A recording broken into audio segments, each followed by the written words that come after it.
Dans cette vidéo, j'aimerais voir avec toi le rêve de Chloé. Alors, ce n'est pas son vrai prénom, mais elle a rêvé d'un sujet qui peut arriver assez souvent, c'est de rêver de rat ou de souris. Qu'est-ce que cela peut vouloir dire? Quel est le symbolisme derrière cet animal? C'est ce que j'aimerais vous soumettre dans cette vidéo. C'est parti.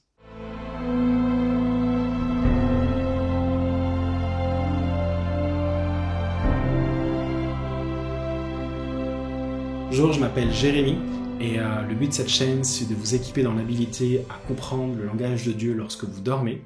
Et voyons ensemble le rêve de Chloé. On a échangé ensemble, elle m'a autorisé à partager son rêve et je le fais de manière anonyme. Donc voyons ensemble son rêve. Elle m'écrit, elle dit « Ce rêve a été très court et aussi très réel. » Alors, dans le rêve, je pense que c'était la nuit, car je crois que j'étais dehors et qu'il faisait plutôt sombre. Je vois des rats, eux aussi étaient plutôt sombres, et là ils se dirigent dans ma direction. Je ne ressens pas de peur, mais je fais tout pour qu'ils ne montent pas sur moi. J'arrive à les enlever, mais juste avant que le dernier ne tombe, il me mord. Je crois au niveau de la main et au niveau d'un doigt, je ne me rappelle plus trop. Mais cela m'a fait très mal, ce qui m'a fait pousser un cri de douleur, et au même moment je me suis réveillé car je me suis rendu compte que j'avais vraiment crié, comme si j'avais vraiment ressenti une morsure en temps réel. Donc, avant de vous dire ce que je lui ai écrit, voyons un petit peu ce que la parole de Dieu déclare sur les rats, les souris, d'accord? Alors, la Bible parle déjà dans Lévitique que le rat et la souris, c'est un animal impur, d'accord? Mais, même si je vous dis ça, en règle générale, je ne fais pas attention à cela, parce que c'est l'Ancienne Alliance, et l'Ancienne Alliance, c'est l'ombre des choses à venir. La réalité est en Christ, et c'est ce côté d'impureté, j'essaie de faire attention. Par exemple, le chien est un animal, c'est le meilleur ami de l'homme, ça renvoie à quelque chose quand même en règle générale de positif, je ferai peut-être une vidéo là-dessus, mais dans la parole de Dieu, c'est un animal impur, vous voyez. Donc, j'essaie de faire attention aux textes comme Lévitique pour essayer de chercher du symbolisme. Je vais plutôt chercher des histoires. Où est-ce qu'on voit des histoires? Quelle était un petit peu l'image qui était renvoyée aux souris pour essayer de comprendre et de ce que Dieu veut nous dire. Alors, je vais vous parler d'une histoire qui se trouve dans 1 Samuel chapitre 6. Avant de lire l'histoire où on parle de souris, j'aimerais vous mettre dans le contexte. Alors, il y a une guerre entre Israël et les Philistins arrivent à récupérer l'arche de Dieu, l'arche de l'Éternel, et la ramènent dans leur pays. Mais à ce moment-là, alors qu'ils le font, il y a toutes sortes de maladies, de difficultés, une malédiction qui arrive sur les Philistins.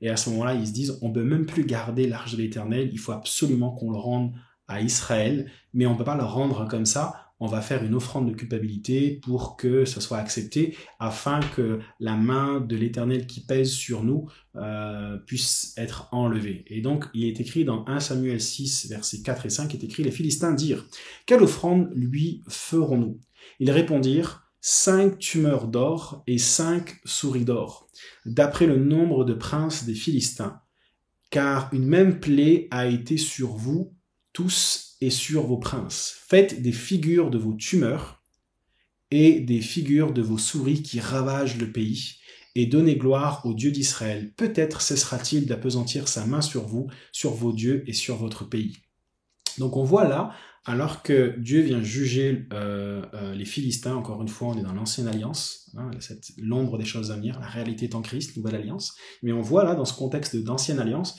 que Dieu vient apporter un jugement sur les Philistins. Et alors qu'il y a toutes sortes de maladies, de tumeurs, la Bible dit que finalement, elle nous raconte qu'il y a à ce moment-là des souris qui sont arrivées pour ravager le pays. Et ils vont faire des offrandes, ils vont dessiner finalement des figures de leurs tumeurs et des figures des souris qui ravagent le pays. Donc, on se rend compte, avec d'autres textes qu'on pourrait même sortir, mais je voulais parler plutôt de celui-ci, que les souris, les rats peuvent renvoyer symboliquement à la notion de transmission de quelque chose qui peut être néfaste pour notre vie. Okay? Donc, rêver de rat, rêver de souris, en règle générale, c'est pas très positif, d'accord? Mais ce n'est pas parce que ce n'est pas positif que ce n'est pas de Dieu, le rêve. Peut-être que Dieu veut nous avertir de quelque chose, de faire attention à quelque chose, ok? Comme on voit là où les souris sont venues ravager le pays. Ok, alors voici la réponse que j'ai soumise à Chloé, je lui ai écrit, les rats peuvent renvoyer à quelque chose de négatif. En règle générale, les rats ou souris traînent à côté des ordures quand la nuit tombe. Spirituellement, cela pourrait renvoyer à la notion d'ordure spirituelle dont les rats se nourrissent. Comprenez bien ma soumission d'interprétation de ce rêve. Dieu peut vous inviter à travers ce rêve de ne pas prendre un chemin qui peut emmener ce type de rencontre, d'accord, avec les rats. De veiller à ce que vous entendez autour de vous qui pourraient être des ordures spirituelles comme la critique, la jalousie, le mensonge, 3 points de suspension. Car même si ce n'est pas vous qui amenez ces ordures-là, vous pourrez bien vous faire mordre. Et je lui donne le verset de Psaume 1, versets 1 à 3. « Heureux l'homme qui ne suit pas le conseil des méchants, qui ne s'arrête pas sur la voie des pécheurs et ne s'assied pas en compagnie des moqueurs, mais qui trouve son plaisir dans la loi de l'Éternel et la médite jour et nuit. Il ressemble à un arbre planté près d'un cours d'eau, il donne son fruit en sa saison et son feuillage ne se flétrit pas, tout ce qu'il fait lui réussit. » C'est ce que je lui ai soumis comme interprétation, et Chloé m'a répondu, ton interprétation m'a permis de comprendre que je dois rester vigilante aussi bien sur ce que j'entends et sur ce que je peux dire. Je rends grâce à Dieu de m'avoir éclairé au travers de ton interprétation. Donc, si tu rêves de rats ou de souris, je t'encourage à essayer, à travers cette interprétation, à essayer aussi de le voir, d'interpréter ton rêve par rapport à ce qu'on vient de voir et de dire, ok, Dieu est en train de m'avertir de quelque chose, d'accord. Donc, tout ce qui est rat ou même mouche, je ferai peut-être une vidéo là-dessus, on rêve de mouche. C'est un avertissement plein d'amour et plein de grâce que Dieu nous donne pour nous diriger vers la voie de la santé, la voie de la vie en abondance avec Christ. Si ce n'est pas encore fait, je t'encourage à télécharger le guide explicatif du top 5 des rêves. Tous les liens sont en description, que ce soit le document, j'ai déjà parlé dans les autres vidéos, de J'ai rêvé que j'étais dans une maison, un document aussi qui s'appelle le journal des rêves, qui va vous permettre aussi de comment savoir écrire vos rêves, la couleur violette.